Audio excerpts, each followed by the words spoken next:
Brought to you by Agilus Diagnostics. Health test की बात आती है तो मैं भरोसा करता हूँ India's largest diagnostics company Agilus diagnostics. खुद को टेस्ट करते रहो। योगी सरकार का बुलडोजर, वो बुलडोजर जो न सिर्फ प्रशासन लेकर दौड़ रहा है बल्कि राजनीतिक तौर पर बीजेपी भी उसे फ्रंट फुट पर रख रही है।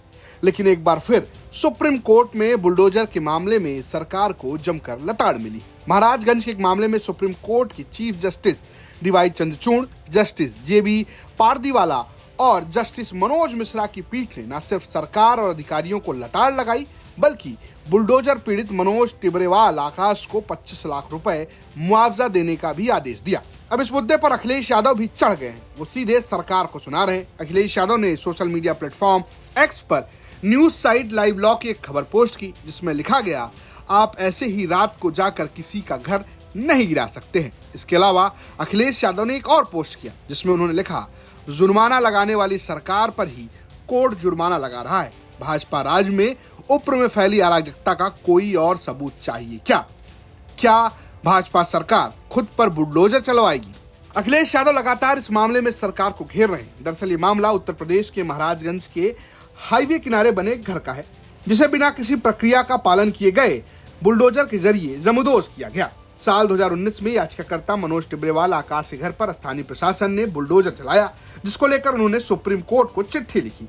अब सुप्रीम कोर्ट ने इस मामले में आदेश देते हुए राज्य सरकार के अधिकारियों पर सड़क चौड़ीकरण के नाम पर अवैध तरीके से मकान ध्वस्त करने के आरोप में फौरन जांच कर जिम्मेदार अधिकारियों के खिलाफ विभागीय व प्रशासनिक के साथ कानूनी कार्रवाई करने को कहा है और बुलडोजर पीड़ित मनोज टिब्रेवाल आकाश को 25 लाख रुपए मुआवजा देने का भी आदेश दिया है। आदेश देने के दौरान चीफ जस्टिस डीवाई चंद्रचूड़ ने कहा कि आप कह रहे हैं कि 3.7 वर्ग मीटर का अतिक्रमण किया था, हम मान लेते हैं। हालांकि हम इसे प्रमाण पत्र नहीं दे रहे हैं, लेकिन आप लोगों के घरों को इस तरह पूरा कैसे तोड़ सकते हैं? किसी के घर में घुसकर बिना नोटिस के उसे गिरा देना गैर कानूनी है।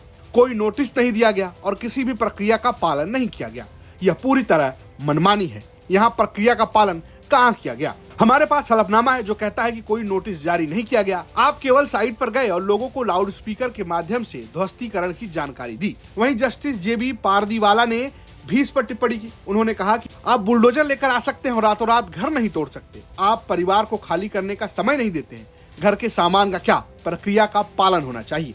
सुप्रीम कोर्ट की इस टिप्पणी को लेकर विपक्ष मुद्दा बना रहा है। याचिकाकर्ता मनोज टिब्रेवाल आकाश भी बता रहे हैं कैसे उनके घर को जमींदोज कर दिया गया। बिना किसी नोटिस के, कोई लिखित नोटिस नहीं, बिना 1 मिनट का वक्त दिए, बिना जमीन अधिग्रहण किए, बिना मुआवजे के हमारे घर के अंदर बिना वारंट, बिना परमिशन पुलिस घुसती है। घुस करके सब सदस्यों को बाहर निकालती है और जस का तस जैसे मकान रहता है घर और दुकान के एक एक सामान सहित सबको बुलडोज कर देती है। हम लोग गांव के हैं, देखिए नल से लेकर के टीवी, फ्रिज सब कुछ बुलडोज कर दिया गया और यहाँ तक कि हमारे मंदिर, दवा की दुकान, ये शटर सारे सब कुछ घर के सारे सामानों सहित 1 मिनट का दवाएं 1957 की ईंटें लगी हुई हैं। 1 भी मिनट का वक्त नहीं दिया कि हम अपने कैश बॉक्स और मंदिर को निकाल सकें। फिर हम लोगों के साथ पुलिस वाले मैन हैंडलिंग करते हैं। मेरी मदर को पुलिस वाले जो है पुलिसकर्मी खींचते हैं। फिलहाल इस मामले में विपक्ष फ्रंट फुट पर नजर आ रहा है, वहीं सरकार की ओर से कोई जवाब सामने नहीं आया।